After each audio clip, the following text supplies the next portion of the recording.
So depart, decide, and delight. You know, that's what we're calling it. Depart, decide, and delight. And that decide thing is pretty important. But I want to illustrate that with a little story. Three frogs. I can't remember if I told this last night. Three frogs were sitting along. One decided to jump. How many were left? None. Okay, I heard none. I heard two. Three frogs were sitting on a log. One decided to jump. How many were left? Three. Okay. So the answer is all three were left because deciding to jump and jumping are two different things. So in addition to deciding to have a permanent marriage, take some steps to make this happen. Teresa told me this. These are the kind of conversations we have with the kids going. I mean, there's nobody to, if you will, interrupt our conversations. And so she told me this a couple of weeks ago. I never heard her say before. I came home early in our marriage, and things, weren't going well. It wasn't like we were about to split up, but it just wasn't going good. It just, hey, this can be better. And I said this to Teresa, 25 plus years ago.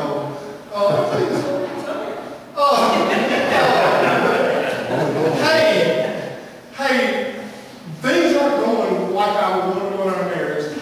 Let's decide what we're going to do, because obviously there is no choice but to stay married. I mean, so we put our options on the table. What can we do? We're going to stay married. We're going to stay married. We're going to stay married. Now, she never told me this until a couple weeks ago. Do you know what you said?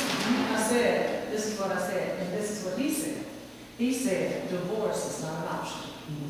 And that was security for me. That helped me understand that this man is in it for the long haul regardless.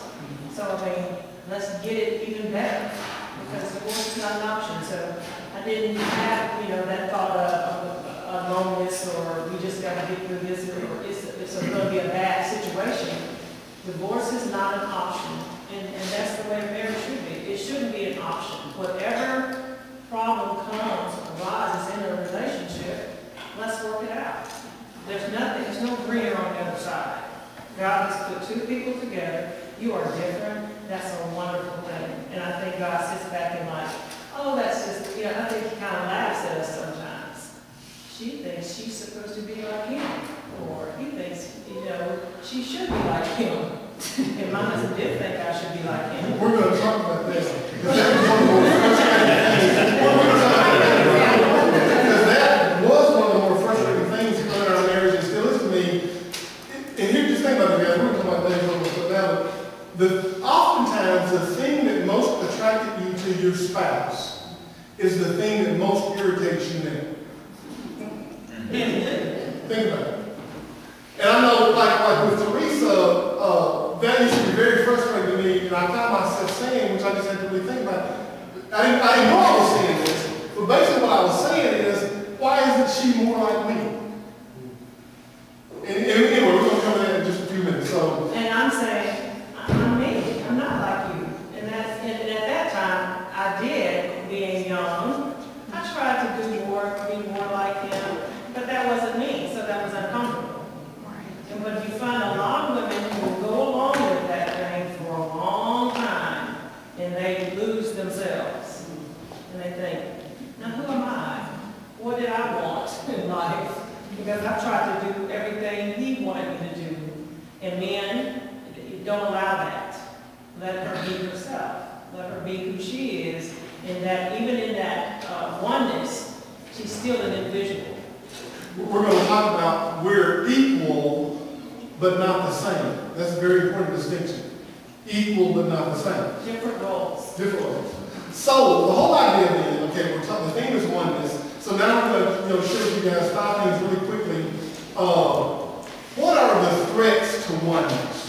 Okay, God said, leave, cleave, the two shall become one. Okay, that's the master plan. That's clear.